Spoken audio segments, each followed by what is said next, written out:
70 साल से ये मक्कार मुसलमान इस देश का काफिर के पैसे से हज कर रहा था। हज के बारे में ये रिजवी साहब बैठे हैं, ये 24 कैरेट के मुसलमान हैं, इसीलिए मेरे साथ हैं।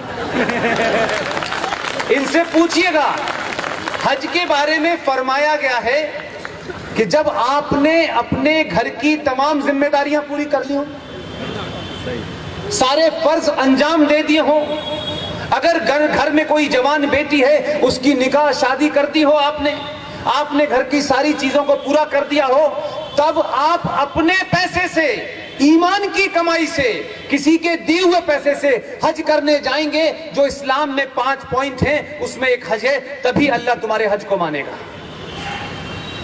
हिंदुस्तान के मुसलमान कहते हैं हमारी 70 साल में बहुत बुरी हालत हो गई, इसलिए नहीं हुई कि हिंदू राजा था यहाँ पर, इसलिए हुई कि तुम ईमानदार नहीं हो, इस्लाम के साथ धोखा कर रहे हो, तुम्हारा ईमान मुसल्लत नहीं है, इसलिए तुमने काफिर के पैसे से हज सब्सिडी लेके हज तो किया।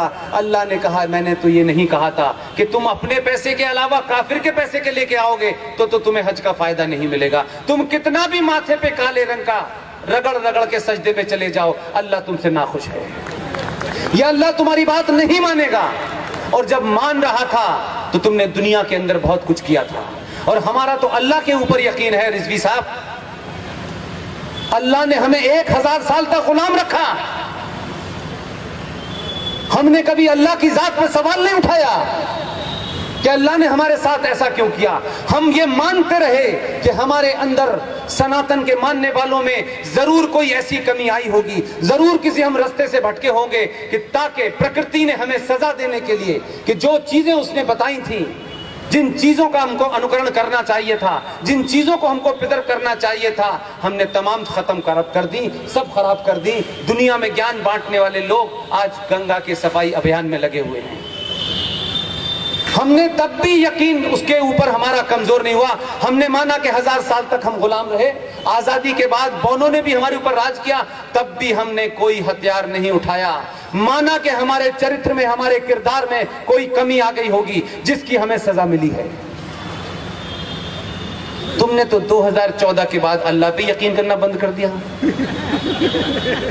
अरे आज भी यकीन करो ना, तुम कहते हो रब्बुल आलमीन कि ये जो पूरा सृष्टि है, जो पूरा ब्रह्मांड है, ये कोई एक ताकत है, तुम उसे अल्लाह कह सकते हो, हम भगवान कहते हैं, कोई क्रिश्चियन कुछ और कह सकता है, लेकिन ये मानते जरूर हैं कि कोई आदर्श सत्ता है जो पूरी दुनिया को चलाती है, हवा चलाती है, रोशनी आती है, सूरज निकलता है, जाड़ा पड़ता है, गर्मी आती है, कोई चला रहा है। हमारा यकीन उस वक्त भी था जब हम 1000 साल तक गुलाम थे, और हमारा यकीन 2014 के बाद भी है।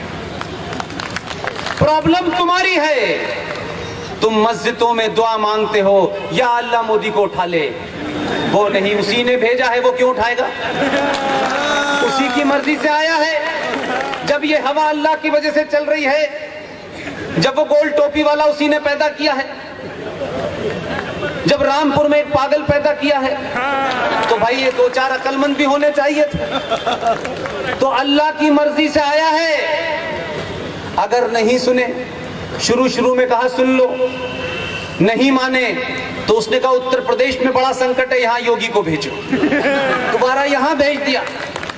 अगर आप नहीं सुधरे, पूरी दुनिया में इस्लाम की जो जिल्लत हो रही है, जो इस्लाम के बारे में कहा जा रहा है, जो इस्लाम को तुम जिस तरीके से पेश कर रहे हो, जो जिल्लत उठा रहे हो, तुम यकीन मानो इसके लिए ना कोई काफिर जिम्मेदार है, ना कोई यहूदी जिम्मेदार है। तुम अपने किरदार को देखो, तुमने कहां से चले थे, कहां आ गए। जिस अल्लाह ने तुमको बताया था कि एक इंसान का कत्ल पूरी इंसानियत का कत्ल है, तुम इंसानों को कत्ल करते हो और फिर कहते हो कि हमें अल्लाह से पूरा फायदा नहीं मिल रहा। अल्लाह उन्हीं को फायदा देगा जिसने तय कर लिया है। लिहाजा वो जानता है कि 2014 के बाद अल्लाह के मानने वालों ने हिंदुस्तान में ऐसे हालात पैदा कर दिए हैं, लिहाजा उन्होंने, अल्लाह ने मोदी को भेजा है।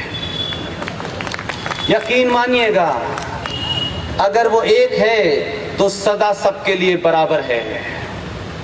ये तो ऊपर वाले का शुक्र करो कि जितनी ताकत से भेजा है उतनी ताकत का उसने अभी इस्तेमाल नहीं किया है,